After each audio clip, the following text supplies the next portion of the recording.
Hi, and welcome to our presentation of the Fluctuation X-ray Scattering real-time app.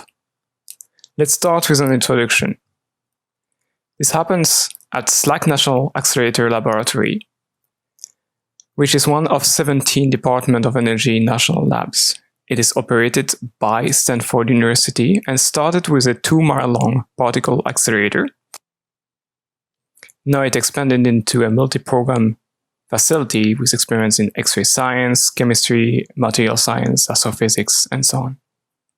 Now, one part of SLAC is LCLS, the Linac Coherent Light Source.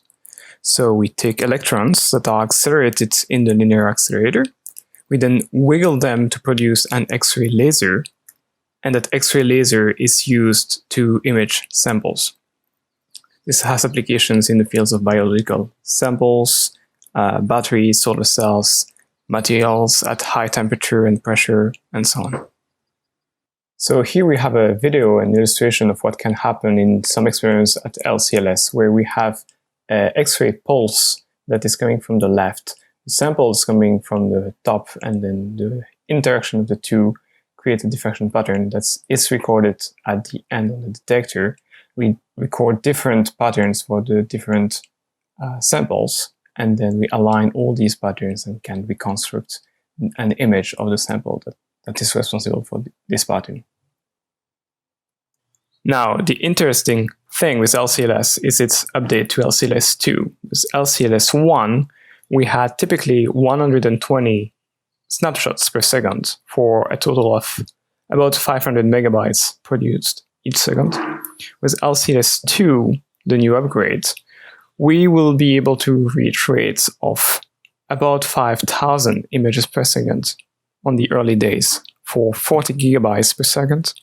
And then on a mature facility of LCLS-II or LCLS-II high energy, then we will be able to reach rates of at least 60 kilohertz, which will already produce 1 terabyte per second. Here's in a graph with a bit more than just 1 or 2 detectors, but we can see that by the year 2026, we should be at more than 1 terabyte produced each second. And for each image produced, we are going to need to analyze it, the time to process each event being dependent on the kind of analysis we are performing. For some kind of analysis, we will require Exascale machines. To be able to analyze the data, we will need to bring some more compute power from the outside. We are not going to have an Exascale supercomputer in-house. So we will be using the supercomputing facilities at NERSC and the leadership computing facilities for our highest demand experiments. So we can use currently the machine at Argonne with Mira, Oak Ridge with Cyton, and Corey at NERSC, and the new machines that are going to be developed by then. And we need to send the data from SLAC to this machine in real time or near real time. For that, we have this Photon Science Speedway, which streams science data files on the fly from the LCLS beamlines to NERSC supercomputers via the Energy Science Network. Now, if we look at the pipeline, we have at LCLS all the detector and the data reduction pipeline that already allows us to reduce the amount of data we have to ship. We then save everything under some kind of HDF file formats that we can ship over ESNet. Then we have the Exascale cluster that can perform the analysis. So we mentioned that each image contains the information of several orientations. And since we don't control these orientations, to make sense of our data, we need to work in an orientation invariant space. Such an orientation invariant space is given by the 2-point correlation here, which is going to be obtained as follows. So we have some particles interacting with an X-ray pulse. We're going to have a diffraction pattern at the end. And then that diffraction pattern, we can look at it in polar coordinates and focus on 2 circles of radii Q and Q prime, and look at the autocorrelation between these 2 circles at an angle difference delta phi. So now we have that C2 dataset that is going to depend on Q, Q prime, delta phi, and this dataset in 3D is going to contain enough information about the 3D structure of the molecule to be used in some reconstruction algorithm that we are not going to focus on in this talk. So now that we have discussed the introduction, we can move on to the actual computation of that function and the acceleration of that computation. Okay, so now we can focus on the computation of this two-point correlation. We have our images. We are going to preprocess it first with a filter and then move it into the polar coordinates q phi. And then from there, we can apply this integral to compute the two-point correlation corresponding to that image. And that result can then be summed and aggregated into our final C2 dataset. Now, if we look at some math, this function here is the sum of an integral, but that integral corresponds to a correlation which is similar to a convolution. We can use a convolution theorem that says that the Fourier transform of a convolution is simply the product of the Fourier transform of the function that are being convolved. So we can now re-express this in this way, where S represents the Fourier transform over the angular, the phi axis. And then if we rewrite it again, where here we simply move the inverse Fourier transform on the left side with a small hat, and we just call our Fourier transform of the image A. So A is the Fourier transform of the image over the angular axis. We end up with this equation. Now that we have this equation, we can try to compute it. So we want to compute the two-point correlation. Here are our function with this small reminder. And to do so, we can simply create our NumPy array and then loop over all the images. And for each image, we can find the fast Fourier transform over the last axis and then find all the Q prime written here as KNL and simply apply the function. Now that naive implementation takes 42 seconds for 100 images, which is pretty slow and makes up 90% of the entire compute time of our problem. Now something that can often be done when we operate on a problem that is so symmetric is to apply this symmetric constraint to only work on half of the matrix. And if we try to do that, so here, applying the conjugate symmetry, we are slightly faster, but not by much. Now, I want to make clear that this is slow not just because of Python, because Python is sometimes considered to be much slower than some other languages for numerical computing, but we are not doing a pure Python implementation, so to speak, where we would also be looping over the last axis with a simple for in Python, which in that case, for each image would take 49 seconds. So more than 100 times slower, which is in accordance to what you often see as a criticism of Python. So our naive implementation already doesn't have that problem, but it's still way too slow for our application.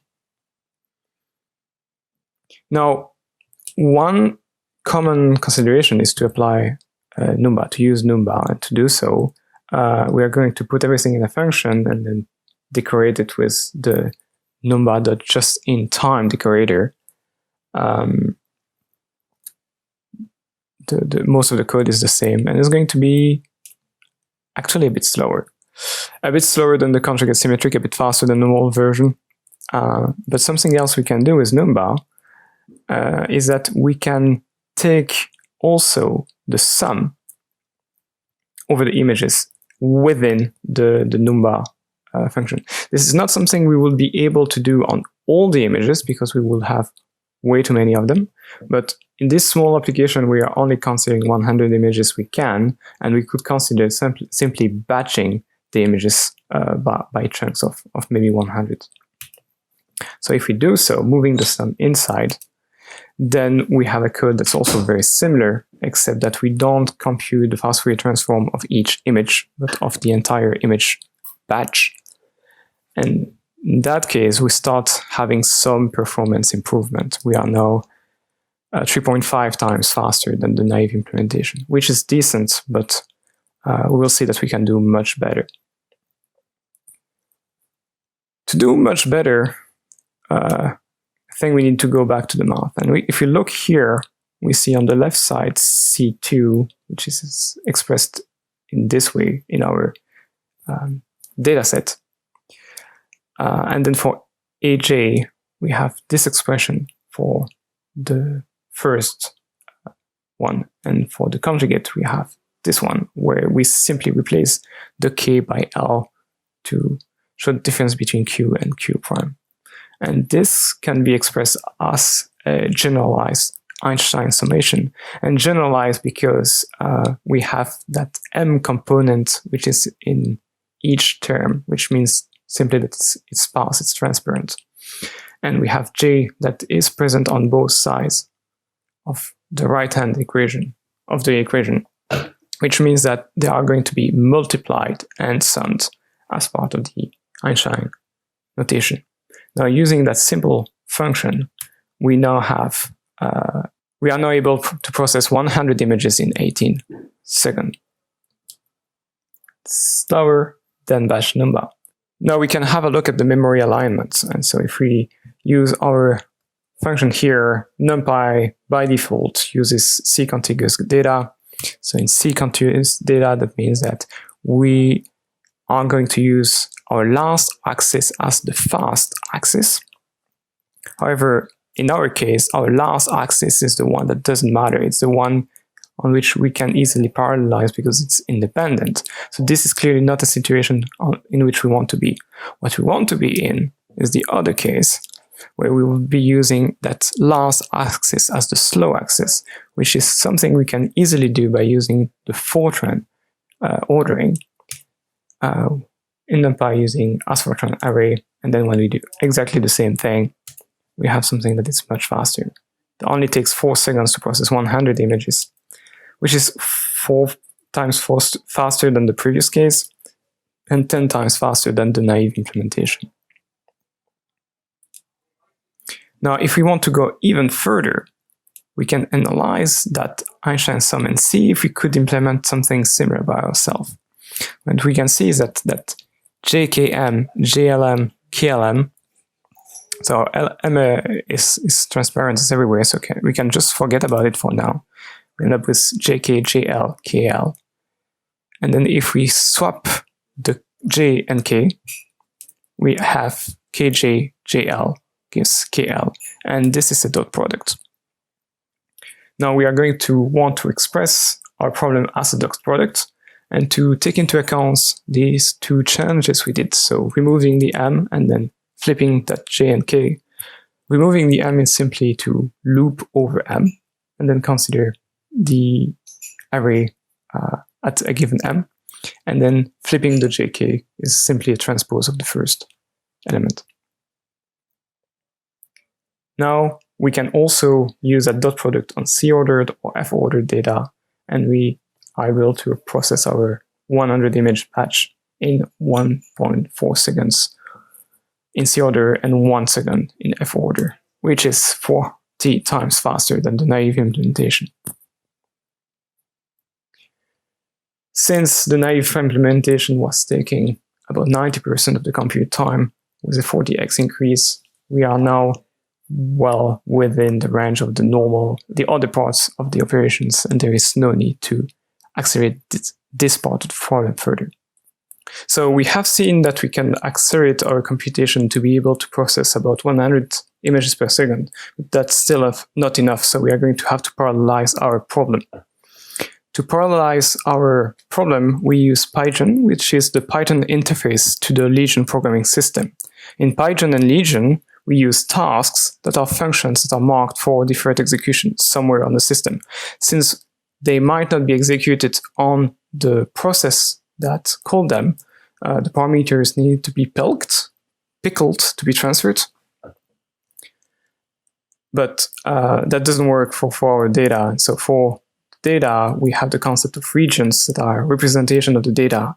Each region has a defined shape and has a number of fields, each field being exposed as an NumPy array, and each field being able to have its own type. So the region can be transferred from task to task, but the underlying data is only moved if it is actually required by the task. If a region is too big to fit into memory, then it can be partitioned into subregions. And the link between these regions and the task is made by privileges which explicit the rights of the task on the region they use.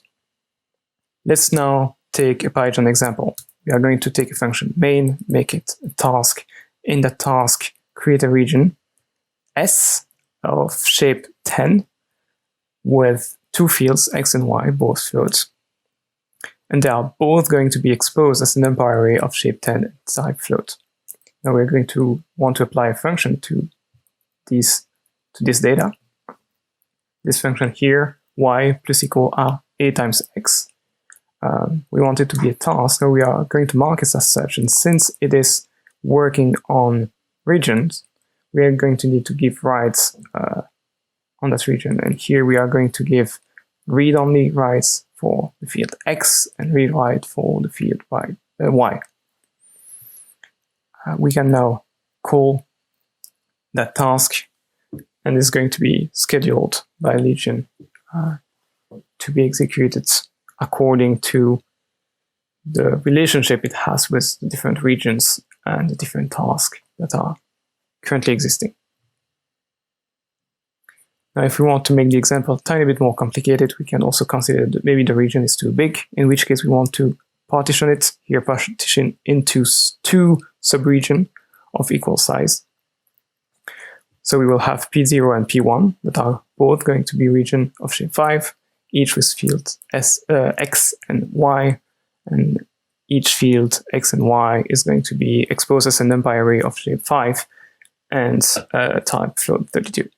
We can then loop over these partition elements and call the task on it to be scheduled according to the dependencies.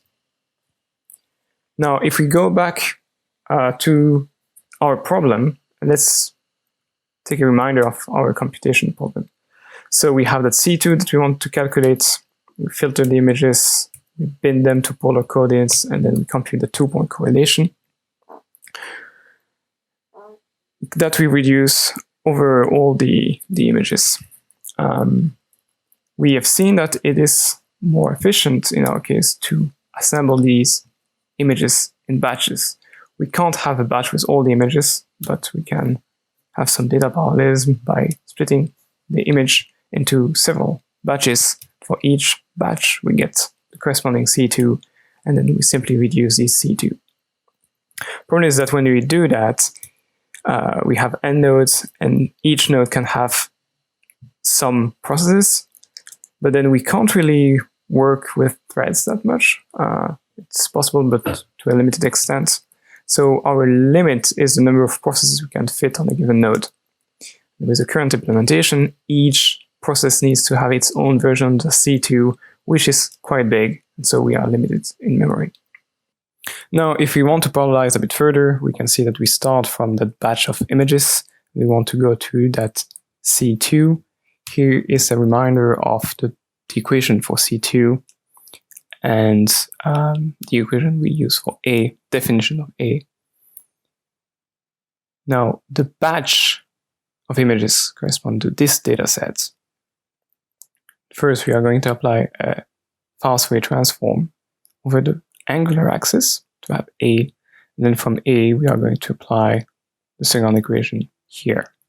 Now, that second equation we have seen is per angular slice. It's independent of the angle, which can be used at our advantage. The problem is that we can cut our intensities over the image index, but we can only split our C2 dataset over the angular axis. How do we do that? So to do so, we simply need to cut A along each of the two axes and then somehow have the connection between the two, which in MPI would be the equivalent of an all-to-all communication. Now, we can't really afford that all-to-all communication over the entire system, but we could have this pattern at the node level. That way we go from one of these datasets per process to one of these datasets per node, allowing us, since we were limited by the memory, to fit more processes on the same node. So if we look at this transform, this data exchange, this is something that can be easily done in Python. We have that task that is going to be performed at the node level. Task needs its privileges, and then for each batch of data, we're going to pre-process the data from the batch 2 and to A, partition over the image axis. So we have the region A and the partition A image partition. And then for each of the process, we are going to take a slice over the phi, the angular axis. So we are going to have another partition on the same region A, which is going to be here the angular partition. So we can, once we have defined these two partitions of the region A, we can simply call the preprocess function and the process function on these two. So now we can move to the results. So from the two-point correlation function that we have computed, we can now apply some reconstruction algorithm and recover the electron density of our samples. On a computational perspective, we can scale on Curie weak scaling with the Lust system quite well to 32 nodes, and then with a performance degradation at 64. If we work with a burst buffer, then we can scale to 64 nodes. To put that into perspective, with LCLS-I, we had 120 images per second that we already had trouble analyzing in real time with the naive implementation of the algorithm. We are now able to match the rate of LCLS-II for the early science, where we expect 5,000 images per second, which we can process only with 32 nodes. Then we still have quite a lot to do to be able to match the rate of LCLS-II high energy and generally speaking, the mature version of LCLS-II for 2025, where we expect between 100,000 and 1 million images per second. With that, I would like to thank you for your attention.